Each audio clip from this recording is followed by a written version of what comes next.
Hello everyone, I am Dr. Archana Patil, working as Assistant Professor in KLE College of Pharmacy. So today we shall discuss on gastroretentive drug delivery system and gastric residence time. So why this gastric residence time is important in the design of gastroretentive drug delivery systems, that we will discuss in this session. So the learning objectives includes, so by the end of this session, audience are able to understand what are the gastroretentive drug delivery systems. Then what are the advantages and disadvantages of gastroretentive drug delivery systems. Then the potential drug candidates for the gastroretentive drug delivery systems. Then what are the factors affecting the gastric retention time. So the contents includes introduction to gastroretentive drug delivery systems, then the advantages, disadvantages, and the potential drug candidates for the gastroretentive drug delivery systems, then the factors affecting the gastric retention time, and the finally references. Coming to the introduction, oral drug delivery is widely used in pharmaceutical field to treat the diseases, but some of the drugs are only absorbed at a specific site, and such drugs require release at that specific site. So in this concept, the conventional drug delivery is complicated by limited gastric residence time. So the rapid gastric emptying can prevent complete drug release in absorption zone and reduce the efficacy of administered dose. Since the majority of drugs are absorbed in stomach or the upper part of the small intestine, it becomes the rate limiting step. That is, gastric residence time becomes the rate limiting step in the conventional drug delivery system.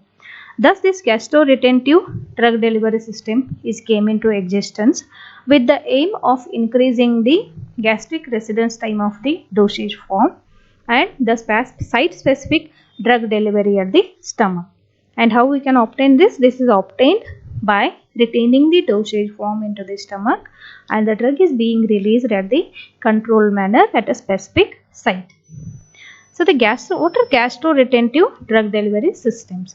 So these are the systems that remain in stomach for a longer period of time, maybe several hours, and thus significantly enhance the gastric residence time of the drugs.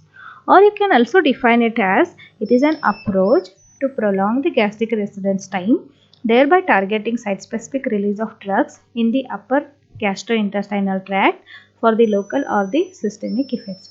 This gastroretentive drug delivery system is used for both. That is, either you can use it for the local effect or for the systemic effect of the drug.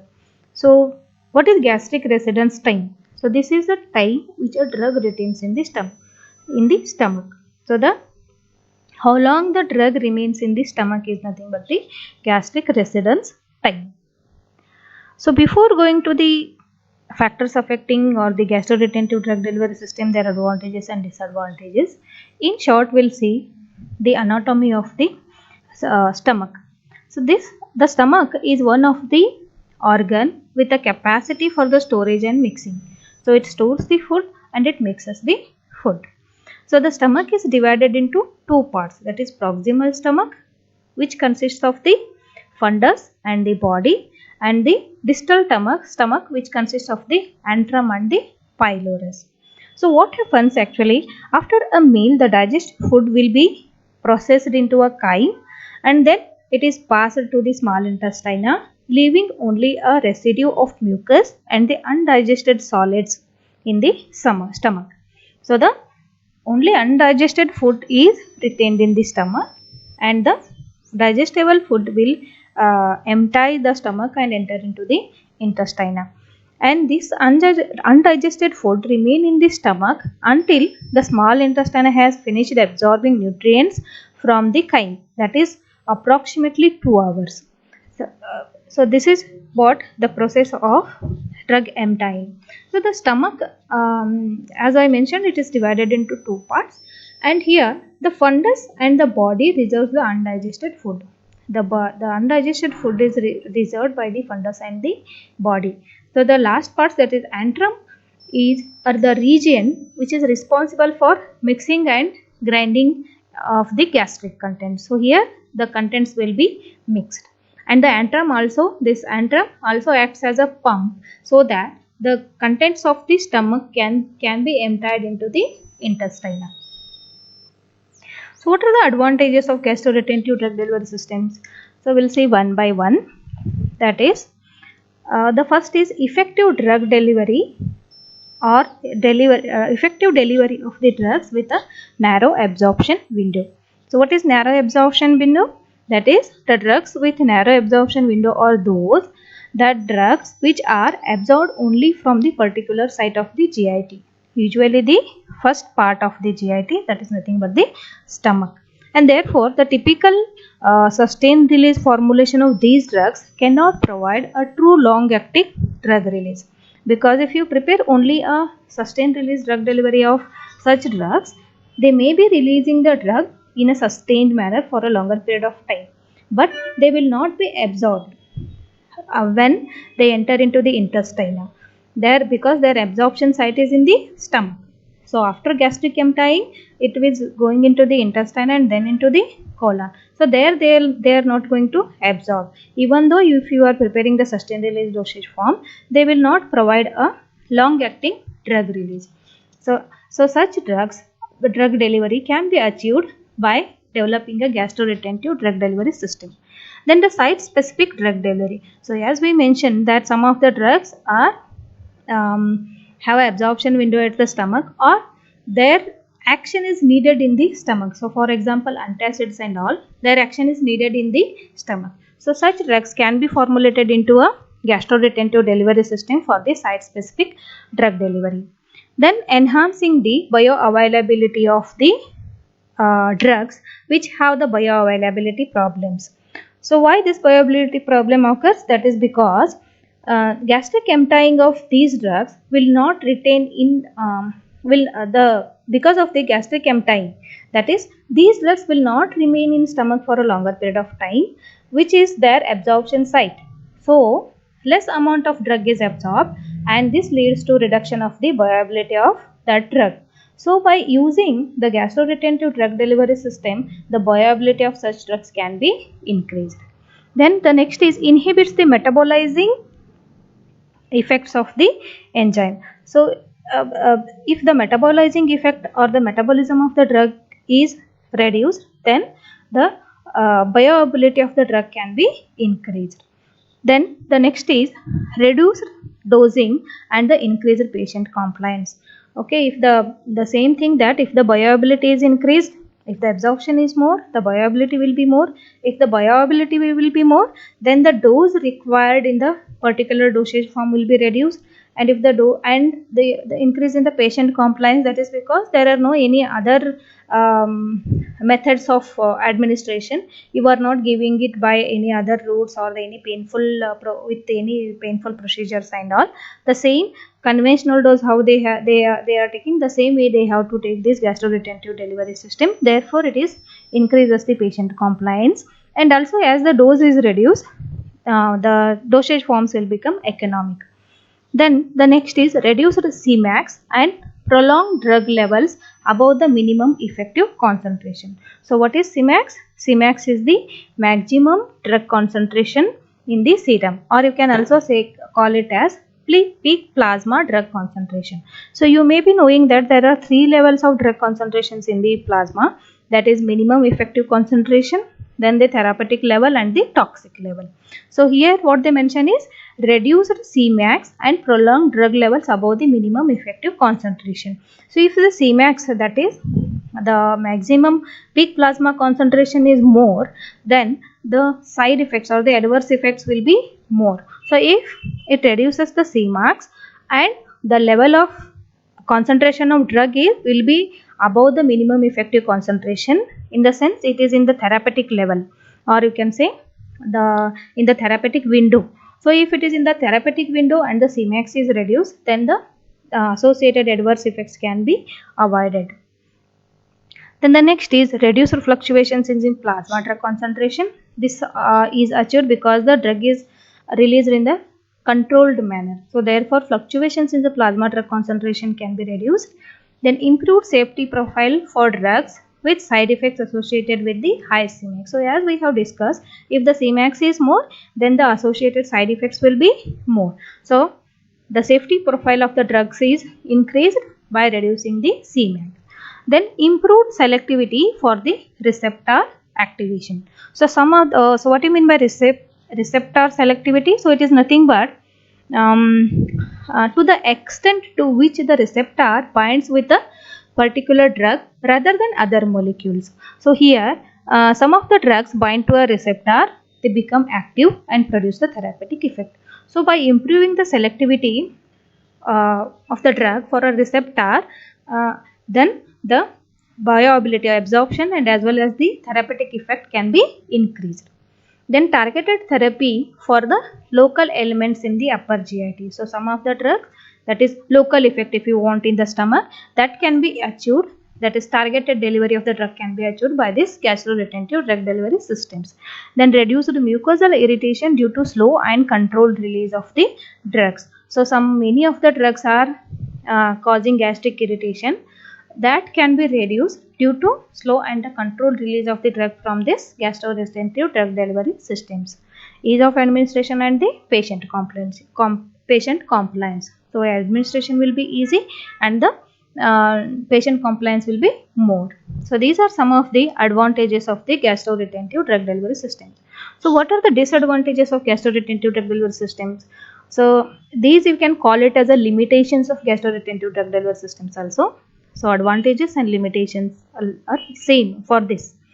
So the drug substances that are unstable in the acidic environment of the stomach are not suitable candidates to be incorporated in the system. So some of the drugs which are not stable, unstable, or they get deteriorated in the acidic environment, that is acidic pH, such drugs are not suitable candidates to be incorporated into this system, because you are making the delivery system in such a way that it should remain in the stomach for a longer period of time. So if they are unstable in the stomach, then such drugs are not suitable for such type of drug delivery system. Then these systems require a high level of fluid in the stomach for the drug delivery to float and work efficiently. So these drugs require a high level of fluid in the stomach. So it is again a patient related factor.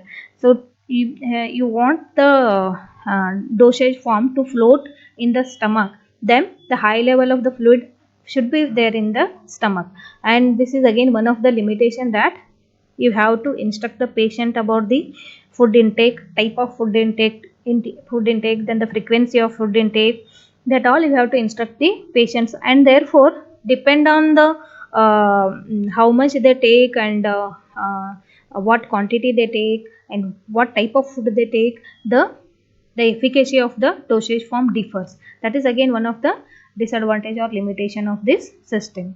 Then these systems are not suitable for drugs that have the solubility or stability problem in the GIT. So already we have seen that some of the drugs which get deteriorated in the stomach, or they have a less solubility in the stomach. If they are less soluble in the GIT, then their absorption will be less and you cannot able to increase the bioavailability. So such drugs are not suitable to be converted into a gastroretentive drug delivery systems. Drugs which are irritant to gastric mucosa on slow release are also not suitable. So in the advantages what we mentioned, that the drugs which cause gastric irritation can be reduced by slow and controlled release of the drug by this gastroretentive drug delivery system. But some of the drugs, even though they are releasing very slow, they irritate the gastric mucosa. So such drugs are not suitable candidates for the gastroretentive drug delivery system. These systems do not offer significant advantage over the conventional dosage forms for drugs which are absorbed throughout the GIT. So if they are absorbing throughout the GIT, in the sense they have a wider therapeutic window. So when they have the wider therapeutic window, then there is no requirement of making them or converting them into a gastroretentive drug delivery system. Therefore such gastroretentive drug delivery system are not advantageous over the drugs which have the wider therapeutic window in the GIT. And this delivery system is not suitable for the colon specific delivery of the drug. So if you want the delivery of the drug at the colonic region, then this system is not suitable. Only if you want a specific delivery in the stomach or the upper part of the small intestine, this system is suitable, but not for the colon specific delivery of the drugs. The next is, what are the potential candidates for the gastroretentive drug delivery systems? So here we can consider that the drugs, those are locally acting in the stomach, means their action is needed in the stomach, that is site specific delivery you can say. Such drugs are the good candidates for the gastroretentive drug delivery. So examples you can take as a antacid. So we want the antacid effect in the stomach. So such drugs are very much suitable for the gastroretentive drug delivery system. Next is the drugs which are primarily absorbed in the stomach. If their absorption site is in the stomach, then these drugs are the good candidates for the gastroretentive drug delivery system. So examples you can take as amoxicillin or the levofloxacin. And the drugs poorly soluble at the alkaline pH, means they are not soluble in the intestine, alkaline pH of the intestine or colon, but they are soluble in the good, they have the good solubility in the acidic pH, that is stomach pH. So therefore they are good candidates for the gastroretentive drug delivery system. Drugs that have the narrow absorption window in GIT. So narrow absorption window is that they have the only they will be get absorbed at a particular site of the GIT. So usually it will be a stomach or the upper part of the small intestine. So such drugs are suitable candidates for the gastroretentive drug delivery system. So next is drugs, those are unstable in the intestine or the colonic environment. So some of the drugs may be unstable in the colonic or the intestinal environment, but they are stable in the stomach environment or the gastric environment. So such drugs are good candidates for the gastroretentive drug delivery systems. So examples you can take as captopril, ranitidine, metronidazole. These all are unstable in the intestine or the colonic environment, but they are they have a good stability in the stomach. Then the drugs that disturb normal colonic microbes. So the drugs that disturb normal colonic microbes in the sense, some of the poorly absorbed drugs can reach the colon in active form, and they suppress the susceptible microorganisms and disturb the ecological balance. So this causes the severe infections in the colonic regions. So such drugs can be converted into a gastroretentive drug delivery system, and this disturbance of the normal colonic microbes can be avoided. Then the next is drugs with a shorter half-life. So drugs which have the very shorter half-life don't need to be given frequent dosing. So that can be avoided by converting them into a gastroretentive drug delivery systems. Then the drugs which degrade in the colon. So the some drugs will degrade in the colon, but they will not degrade or they will be stable in the acidic pH or in the stomach. So such drugs are suitable candidates to be converted into a gastroretentive drug delivery systems.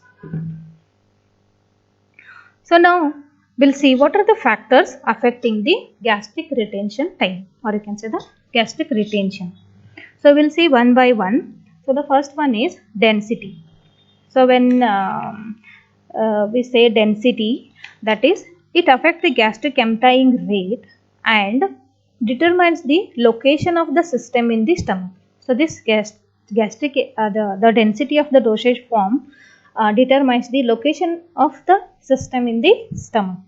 So what happens, however, the floating delivery systems, if you are prepared, the floating tendency of the dosage form usually decreases as the function of the time, as the dosage form get immersed in the fluid and as a result of the development of hydrodynamic equilibrium. So once if the hydrodynamic equilibrium is developed, they sink into the stomach. That is one of the limitation of this dosage form. And the which dosage forms or the what density of the dosage form is required is the dosage form having the density lower than the gastric content, we can float on the surface of the gastric content, while the high density systems sink to the bottom of the stomach. So the dosage form should have a density lower than that of the gastric contents to make it a floatable one, so that you can increase the residence time of the dosage form in the stomach. Both positions may isolate the dosage system from the pylorus. So maybe it is a sinking system or a floating system. They both isolate or they keep away the dosage form from the pylorus, so that they can increase the residence time of these dosage forms. So the ideal density required for the floating delivery systems is less than 1 gram per ml to provide the floating property to the dosage forms. So the next point is shape, that is ring shaped and the tetrahedron have the better gastric residence time, that is 90 to 100% retention at 24 hours compared with the others. So the shape of the dosage form is also very important here to increase the gastric residence time. So you should have the ring shaped or the tetrahedron shape of the dosage form, so that you can increase the maximum residence time of the dosage form in the stomach. Next point is the size. So the mean gastric residence time of non-floating dosage forms are highly variable and greatly dependent on their size, which may be large, medium or the small units. So larger the dosage form, greater will be the gastric retention time, as the larger size of the dosage form would not allow it to pass through the pyloric antrum into the intestine quickly. So therefore, if the larger the dosage form, larger will be the gastric residence time. So the dosage form having a diameter more than 7.5 mm have the greater or a better gastric residence time. So the size should be such that it should be more than that of the that pyloric sphincter. So that it will remain in stomach for a longer period of time. The next is the food intake. So the presence or absence of food in GIT influences the gastric retention time of the dosage form. So not only the food intake, but also the nature of the food, calorie content of the food and the frequency of feeding affect the gastric retention time of the dosage forms. So usually the presence of the food in GIT improves the gastric residence time of the dosage form, and thus the drug's absorption increases by retaining it at the absorption site for a longer period of time. So if the food is there, the presence of food is there, then the dosage form will float and the residence time will increase. So the maximum absorption takes place and the maximum bioavailability you can achieve. Then again, increase in acidity and the calorie value slows down the gastric emptying time, which can improve the again the gastric residence time of dosage form. So as I mentioned, the acidity, that is pH, should be more of that food, and the calorie content should be more, so that the gastric retention time can be increased. Then the calorie content. So the calorie content, it increased the gastric retention time can be increased by 10 to 4 hours with a meal that is high in protein and the fat content. So the next is the gender. So the mean gastric residence time in the males is 3.4 plus or minus 0.6 hours, and in females it is 4.6 plus or minus 1.2 hours. So comparatively, females have a slower gastric emptying rate than the males. Then the posture, that is the body posture of the patients. So in the upright position, floating system floats in the gastric fluid for a prolonged time, having increased gastric residence time, while the non-floating remains in the lower part of the stomach, and gastric emptying time is faster as a result of peristaltic concentration. So upright posture is standing position. In this, what happens, if the system is the floating system, the gastric residence time will be prolonged, and if it is a non-floating system, it remains in the lower part of the stomach and gastric emptying time is faster. If it is non-floating, the gastric emptying time increases. If it is non-floating, gastric emptying time decreases if the posture is upright posture. In supine position, the non-floating has a longer gastric retention time compared to the floating system, and in the lying on left side, it decreases the emptying. So the coming to the next, that is age. The elderly people more than 70 age have increased gastric retention time and the decreased gastric emptying time. This is because they have a low peristaltic movement, contractions will be, the strength of the contractions will be increased in those patients, elderly patients. So therefore the gastric retention time increases and the gastric emptying time decreases. Then the emotional status, that is depression, increases the gastric retention time, and the uh, anxiety increases the gastric emptying time. So the coming to the illness, that you can say the disease status of the patients. So some of the diseases may increase the, or they may prolong the gastric residence time of the dosage form, and some may reduce the gastric residence time of the dosage form. So for example, here you can say patient with the Parkinson's disease have a prolonged gastric retention time, that is due to frequently they get suffered from the constipation. So therefore gastric retention time will be more. In diabetics, the gastric emptying time is decreased by 30 to 50%. So some other diseases you can consider that, like gastroenteritis, gastric ulcers, or the pyloric stenosis, they all reduce the gastric emptying, while the gastrectomy or the duodenal ulcers and hypothyroidism increases the gastric emptying. So the disease condition is very important for the gastric emptying. Then the concomitant administration of the drug. So when we add the floating or the gastroretentive drug delivery system, and if we take, or if we administer the another drug, then they may increase or decrease the gastric residence time. So for example, anticholinergics like atropine and propanthelin leads to increase in gastric residence time, and the prokinetic agents like metoclopramide and cisapride decrease the gastric residence time. So some of the other factors which affect the gastric residence time are the temperature of the food. So if the temperature is more, then it increases the emptying. Then if we take the pH, there is a slow at a low pH and it is high at a alkaline pH.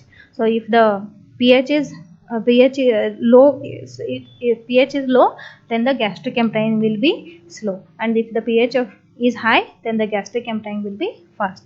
Osmotic pressure, if whatever the solution or food if you are consuming, if it is isotonic solution, it leads to rapid emptying from the stomach, and if it is hypertonic or hypertonic, then it leads to delaying the emptying.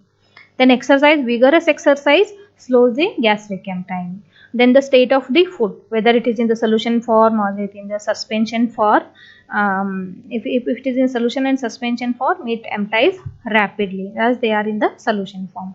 Then the viscosity of the solution, not only solution or suspension form, how much viscous it is. So if the viscosity is more, then the gastric emptying time will be slow. If the viscosity is less, then the gastric emptying time will be rapid. Okay, so these are some of the references for this the content from these references we have taken, and I think you are able to understand what are gastroretentive drug delivery systems, what are the advantages and disadvantages of gastroretentive drug delivery systems, what are the potential candidates for the gastroretentive drug delivery systems, and finally what are the factors affecting the gastroretentive drug delivery systems, which may include the density or the size, shape of the dosage form, then the food content, or you can say the calorie content, or the disease status, or you can say the emotional status, and so on. So I think all of you understood these points for which the session was conducted. So thank you all.